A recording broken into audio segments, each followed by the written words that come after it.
जय गुरुदेव। आज इस सत्संग में आप सभी प्रेमी भाई बहनों को परम पूज्य स्वामी जी महाराज की दया का परिचय सुनाया जाएगा। आप इस सत्संग को पूरा सुनने की कोशिश कीजिएगा। जय गुरुदेव।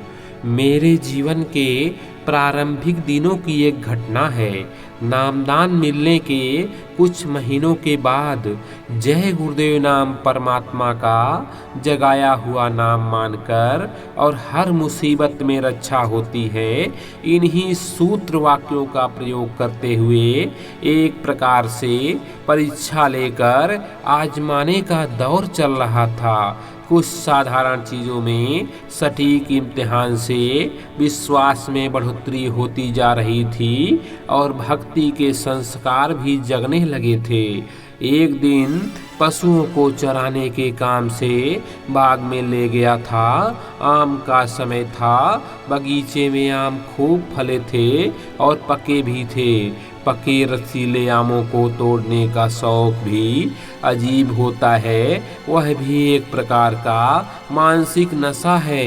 जब चढ़ जाता है तो जल्दी उतरता नहीं। आम तोड़ने में मेरी महारत को सभी गांव वाले जानते थे। मन वांछित प्रसिद्ध से उत्साह और बढ़ जाता है। ऊंचाई से ऊंचाई वाले पेड़ों के आम जो कोई कोई तोड़ सके, वह एक चुनौती के रूप में स्वीकार कर सफलता अर्जित करना एक आदत सी बन गई थी। आदत कोई भी हो छूटती नहीं है। हालांकि यह आदत ज़्यादा अशुभ नहीं थी, इसलिए मुझ जैसे जय गुरुदेव चेले के लिए परेशान करने वाली नहीं थी, बल्कि सफलताएं प्रेम गुरु भक्ति को बढ़ाने में योगदान दे रही थी। पशु इत्मीनान से चल रहे थे। मैं स्वच्छंद रूप से बाग में अच्छे पके हुए आमों को डंडे से झकझोर कर अपने थैले में संख्या बढ़ा रहा था। जब डंडा मारते तो स्वतः जय गुरुदेव नाम मुंह से निकला। निशाना फिट बैठ गया। बड़ा सा पका आम टूट गया, नीचे आने लगा। उसे नीचे आने की खुशी में व्यग्रता से ताक रहा था। मेरा निशाना आम का था।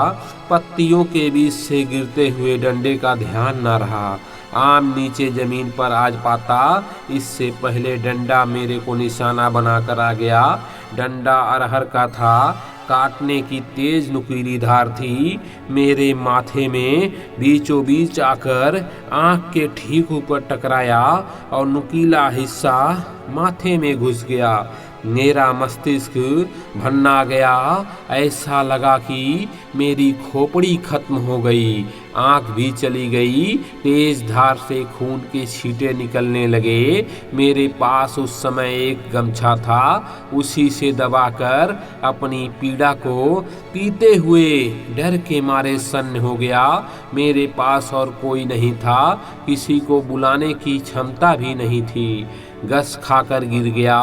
काफी देर बाद होश आने पर अपनी गलती पर रोता पछताता। खून से लथपथ गमछा देखकर मेरे होश उड़ गए। अब तो चूक हो गई थी। घर में क्या दशा होगी उसको सोचकर बहुत हैरान था। मुझे गिरा देखकर बाग में टहल रहे दूसरे बच्चे मेरे पास आए। मेरी हालत देखकर भागकर घर वालों को खबर दी। घर के सब लोग दौड़ते विलकते हाय तौबा मचाते बाग की तरफ भगे। शोर हो गया। सब तरफ के लोग विपत्ति की घड़ी जानकर इकट्ठे हो गए। साइकिल पर बैठाकर एक दो आदमी पकड़कर अस्पताल पहुंचाए। वहां ड्रेसिंग हुई। पट्टी बांधकर घर आ गए। हालांकि मेरी डर के अनुसार किसी ने कुछ नहीं कहा। जब मुझे यह पता चल गया कि घाव आँख की बरौनी के ठीक ऊपर माथे में है, आँख पर कोई चोट नहीं है, तो अपार खुशी हुई। अंतर में जय गुरुदेव बाबा की दया मानकर शुक्रगुजार हुआ, गुरु की दया का धन्यवाद किया। मेरे विश्वास में ज्वार आ गया, भक्ति और श्रद्धा का स्रोत फूट पड़ा। गुरु कृपा का एक चमत्कार मान हमारी लगन में बढ़ोतरी हो गई। आज भी सोचकर परेशान हो जाता हूँ और अंदर तक कप कपा देती है वह घटना। बात तो सही है कि जाके पाँव न फटी बेवाई, सो का जाने पीर पिराई।